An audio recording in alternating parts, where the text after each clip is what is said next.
Halo para sahabat Kito, semoga kalian baik-baik saja. Hari ini kita akan melanjutkan membahas film Donghua yang berjudul Beyond Time episode 18. Di episode sebelumnya, diceritakan bahwa Suking berhasil mengalahkan leluhur klan Bajra. Bahkan, leluhur rela menjadi artefak senjata milik Suking. Dan inilah dia, Beyond Time episode 18.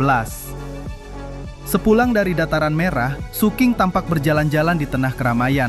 Dia mendengar samar bisik-bisik orang-orang di sana. Mereka sedang membicarakan tentang kompetisi puncak ke-7 yang akan segera dimulai.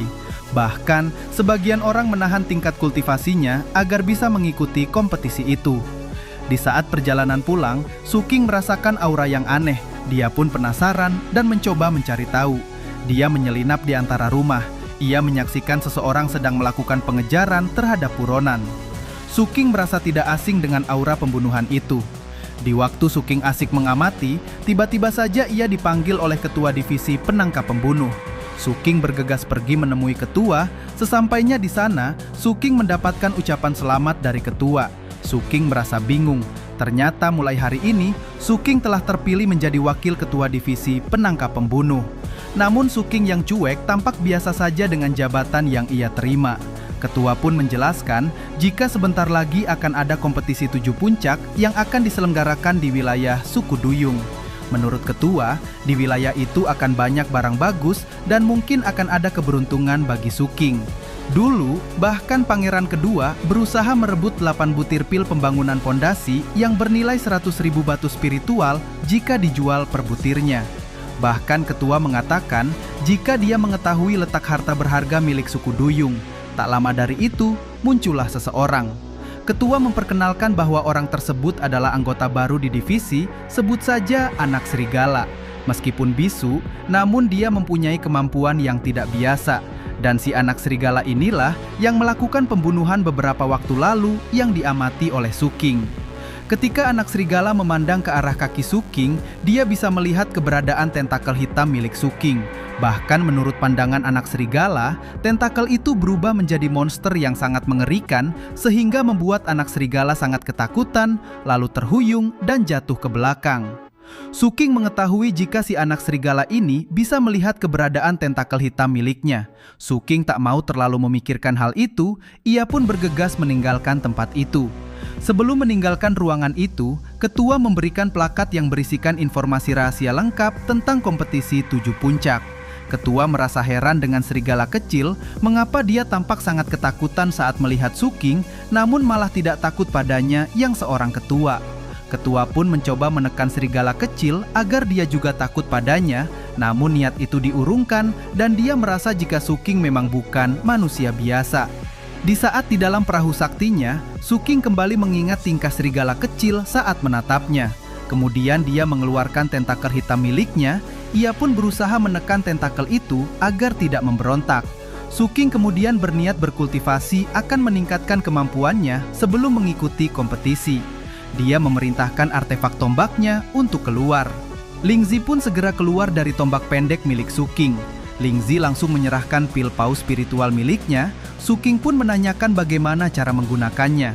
Lingzi menjawab, cukup diserap saja.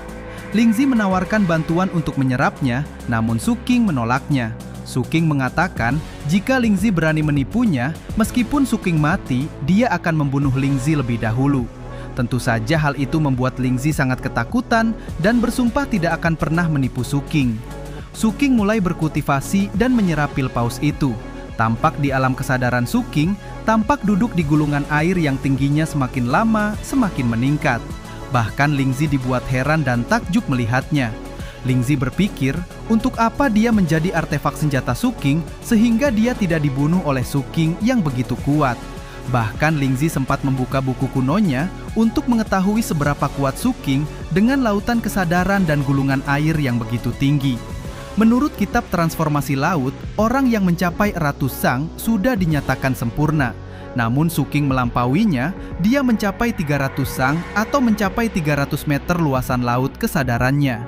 Itu berarti Suking telah menembus batasan yang tercatat di kitab transformasi laut.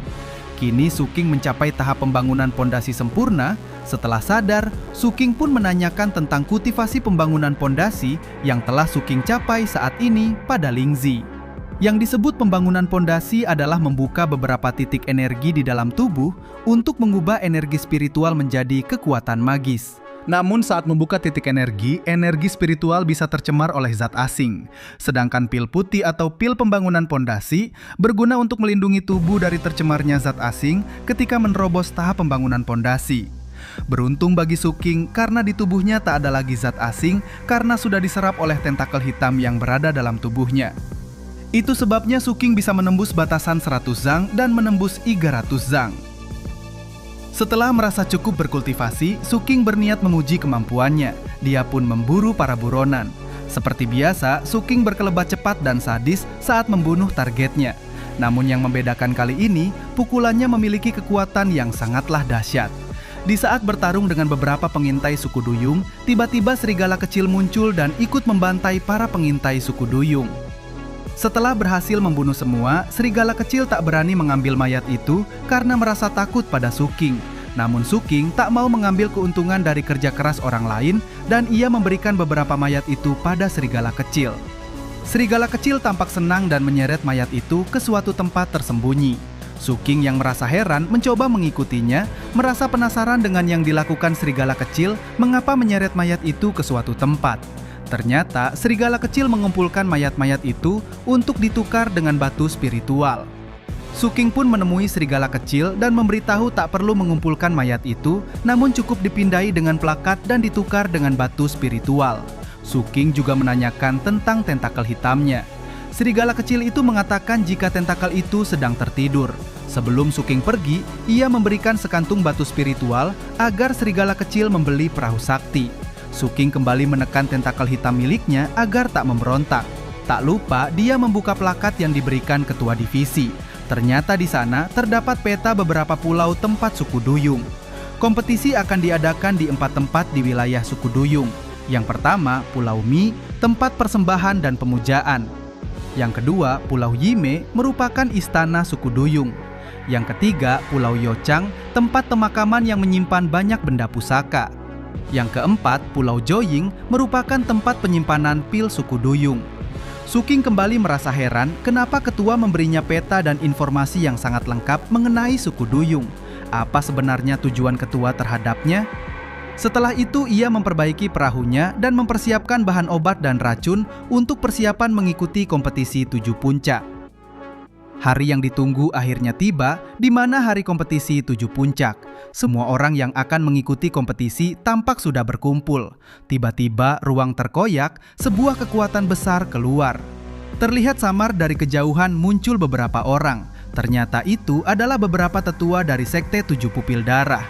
Belum selesai orang mengagumi kekuatan itu, muncul kekuatan lain yang lebih besar, menekan dan berwibawa. Tampak binatang raksasa yang menarik istana. Ternyata kali ini ketua puncak yang hadir, orang yang sering disebut Tuan Ketujuh. Tuan Ketujuh pun mengumumkan jika kompetisi kali ini akan diadakan di wilayah suku Duyung. Ketua puncak pun mengatakan tentang pengkhianatan suku Duyung terhadap sekte 7 pupil darah. Mereka bersekutu dengan suku mayat laut yang merupakan musuh bebuyutan sekte 7 pupil darah. Bukan hanya itu, bahkan suku Duyung membuat menara dengan menggunakan tulang dari mayat orang-orang sekte 7 pupil darah. Tuan Ketujuh pun mengumumkan bahwa suku Duyung akan dimusnahkan. Bagi murid yang berhasil membunuh kultivator dari suku Duyung dan mendapatkan 100.000 poin kontribusi, segala barang rampasan yang diperoleh akan menjadi miliknya. Dan bagi murid yang mendapatkan poin kontribusi tertinggi, akan menjadi murid inti dan mendapatkan izin berlatih di puncak gunung. Dan kompetisi puncak 7 pun dimulai.